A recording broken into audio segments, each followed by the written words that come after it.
I'm just shocked at how many lies were told. Hey, Candace, you should check out the metadata from the New York Times big publication. People were sort of just noticing that Blake Lively was not the nicest person. On February 16th, 2025, Candace Owens made new claims exposing Blake Lively's controversial behavior, which reportedly contributed to her public meltdown in front of Hollywood and the court.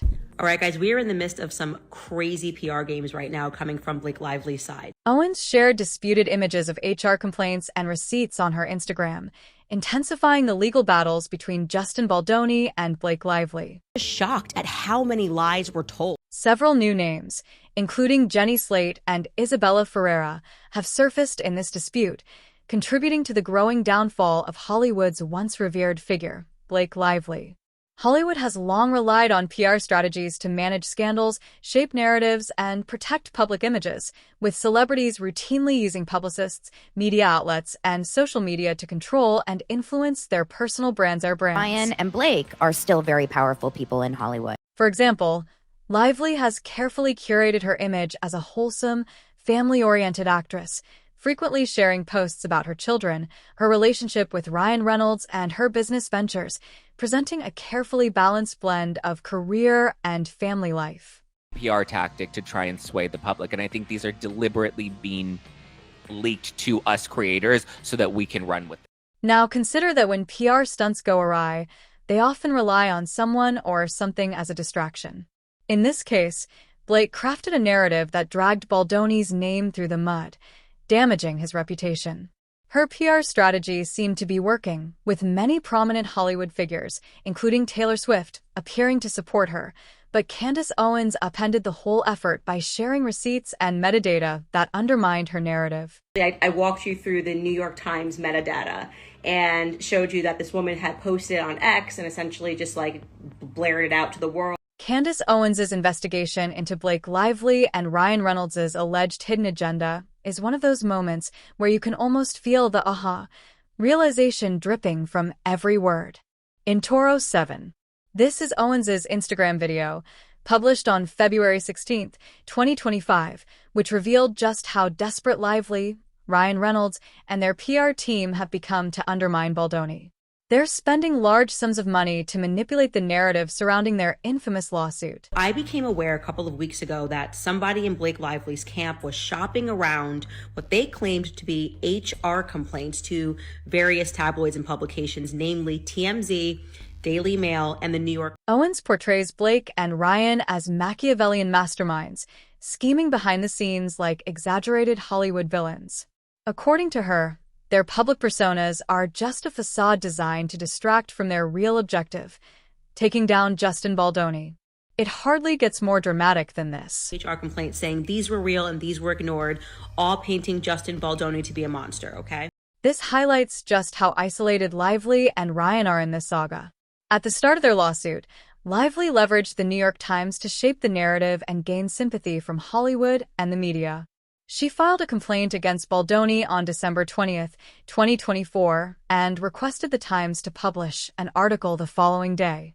The report portrayed Lively as the tragic heroine of yet another Hollywood scandal, framing her as a victim of sexual harassment. Interestingly enough, all of these publications, which are known to just like publish whatever, they publish things about me that are completely untrue, they don't care about defamation or anything like that, all declined to publish this. The timing of the New York Times article and Lively's lawsuit was no coincidence.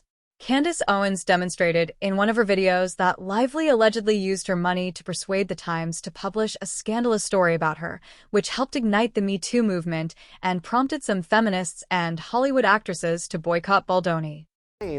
All of these people acted in bad faith and conspired to damage her career after she raised concerns about what Baldoni was allegedly doing on that set. The article included numerous accusations against Baldoni.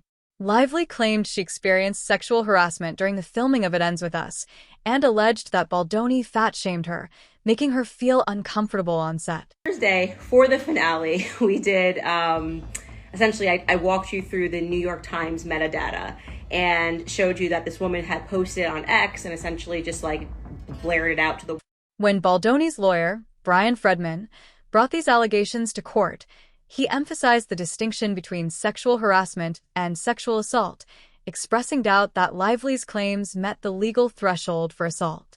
According to him, none of her accusations matched that definition, and there was no evidence of physical sexual assault on the movie set. And we've just, been through the Me Too movement.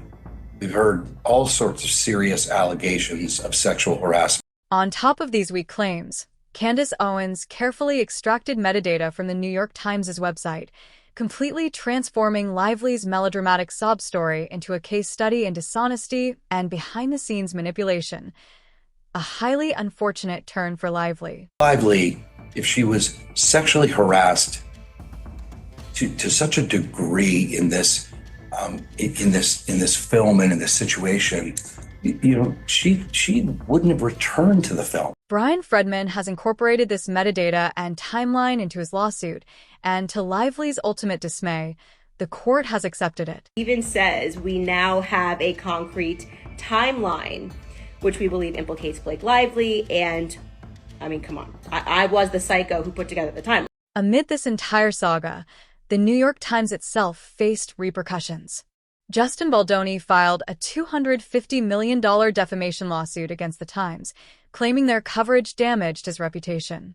Witnessing the newspaper's entanglement in the lawsuit, it's understandable that other media outlets are now hesitant to cover what they see as the so-called sob story of Hollywood's queen, Blake Lively. I've been sending me those tips, tagging me and stuff, and I've just been presenting it to the public and putting together a timeline to pull things together. I think he will eventually subpoena Taylor Swift, but here's what's even greater. On Monday, they're going. So what do Lively and Ryan do next? They turn to influencers and TikTok creators to try and shape their narrative. Main reasons being that these complaints coming in were heavily redacted, and yet when they reached out to the person that was shopping them and was like, hey, like, we have some basic questions about this, like, why are you blacking out the dates? Why are you blacking out the complainants? They have shared their HR complaints with so-called influencers and TikTok creators who have circulated 3 troubling HR complaints across the internet. The complaints Blake Lively lodged against Justin Baldoni appear concerning on the surface, yet they raise more questions than answers. At the core of the issue are the nature of these complaints, the timing of their release, and the fact that key information has been mysteriously redacted. So you start leaking to TikTokers, independent journalists, because you view these people to be stupid, right? So you're like, okay, they'll absorb the risk. They'll definitely publish this if they think that they have an exclusive. The official complaints reportedly focus on Baldoni's alleged inappropriate behavior during the production of It Ends With Us. Little iffy on the details, and they didn't want to take the risk for potentially being sued for defamation without being able to legitimately confirm that these were real complaints. However, a closer look reveals that the specifics of the allegations are not fully disclosed. Key information has been redacted or left vague, making it hard to determine whether these complaints are based on actual events or are exaggerated claims. Complainant is clearly traumatized in her verbal account of incident. Director Justin Baldoni approached complainant and asked her to speak privately. He asks complainant if she has ever had an orgasm on camera. In this video, it's clear that Lively has redacted much of the information and dates, making the HR complaints vague and unrealistic. Candace Owens argued that these redactions are a major reason why the complaints are considered highly unreliable. She asks why this is necessary to know since a climax is not scripted in the scene. Baldoni then leans close to complainant's face and whispered, I think we should go ahead and add it in. Show me what you got. If you're going to fabricate, or at least exaggerate, a scandal, it helps to make it believable. The complaints against Justin Baldoni read like they were written by an overly dramatic screenwriter trying to turn a courtroom case into a Hollywood-style drama. Complainant told Baldoni she did not want to do the scene. He told her she couldn't hold up filming by refusing. Complainant began improvising the scene, making what she perceived to be noises of a sexual nature. His breath missed at her face. Really? That's the kind of poetic nonsense you'd expect in a poorly written romance novel, not an official HR complaint. If this is the level of detail being taken seriously, then presumably every actor in Hollywood who ever breathed heavily should be expecting an HR visit soon. Baldoni's face was so close to complainant's that she could feel his breath, causing her face to mist up. Alongside this exaggerated claim, there's another regarding an intimate embrace and an additional sexual climax scene Allegations that contribute nothing substantive and seem designed only to add drama to the courtroom proceedings. Complainant states he was so close to her for so long, his breath on her face necessitated her makeup needing to be redone. So, what's the full background of these HR complaints? Brian Fredman noted that there appeared to be a lack of official HR complaints against Baldoni despite allegations of sexual harassment, which he argued supports his innocence. To counter this, Lively allegedly sought out and purchased HR complaints against Baldoni in an attempt to weaken his lawsuit and damage his career, ultimately obtaining 3 complaints. These complaints were filed with Sony, which, according to Candace Owens, shocked many. People are questioning why Wayfair's complaints were registered with Sony. It appears to be yet another power play by Blake Lively and Ryan Reynolds. Complainant began improvising the scene, making what she perceived to be noises of a sexual nature. Baldoni placed either of his hands on complainant's outer thighs and stated, "Come on, you can do better." There are assumptions that these HR complaints come from 3 women, Lively, Jenny, and Isabella. New York Times, you've got Wayfarer, you have Jamie Heath, you've got Justin Baldoni, Steve Sarowitz even, Jennifer Abel, Jed Wallace down in Texas, but nope, no Sony, which is so weird. Oh, but isn't it fascinating how the whole 3 women theory suddenly appeared?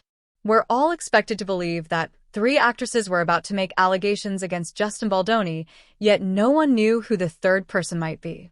The assumption is that it's Isabella, but that's purely speculative.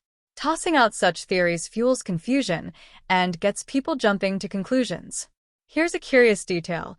If Blake actually filed HR complaints, why wasn't Sony officially named in the lawsuit? Now we have one that we believe is Blake Lively, a second one that we believe is Jenny Slate, and this third one we believe is Isabella. Could it be that Sony's name was conveniently left out to avoid further complicating the situation? Justin Baldoni just literally grabbed my ass in front of the camera. I want to talk to someone at Sony like now. How is it possible that 3 women filed HR complaints against a man on the same date as Sony, and yet nothing happened?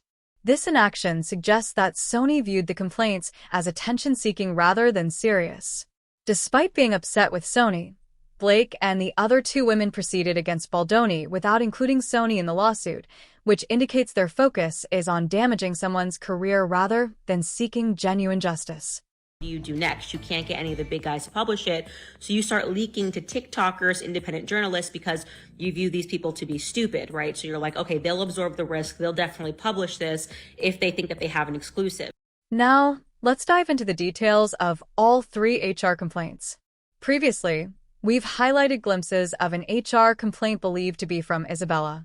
Next, we'll examine the HR complaint that many speculate belongs to Blake Lively. Sony ignored. You said, Sony, on May 29th, all of us just got raped. We all got raped. And we filed this with Sony, and Sony just didn't do anything about it. But we decided not to sue Sony. We decided to instead go after Justin Baldoni in a CRD complaint and then later a lawsuit.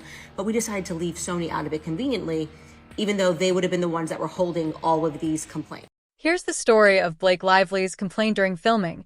It begins with her describing a supposedly shocking encounter with her boss and director, Justin Baldoni, who reportedly opened up about his past addiction to pornography and prior sexual experiences. However, it's clear that this conversation was tied to the movie, which deals with domestic violence, romance, and sexual scenes. It's normal for lead actors to discuss every aspect of such scenes to make the film realistic. Even though the conversation was recorded on a dash camera, Baldoni remained unfazed. What's questionable is framing a professional discussion with your actress as something scandalous. Complainant was in her car with driver, blank, and Mr. Baldoni. He started talking about how he had been severely addicted to pornography and had had sexual encounters where he didn't take no for an answer or did not receive consent when asking for it. Raw footage on Baldoni's website shows that all scenes and allegations related to the childbirth scene in the movie are innocent. Nothing inappropriate or malicious occurred behind the scenes. Time when complainant was on set, dressed in the gown and ready to film, Baldoni stopped filming to relay to complainant that she should be nude in the scene. She stated it was not written or planned that way. Raw footage, along with other messages on Baldoni's website, confirms that this HR complaint is false.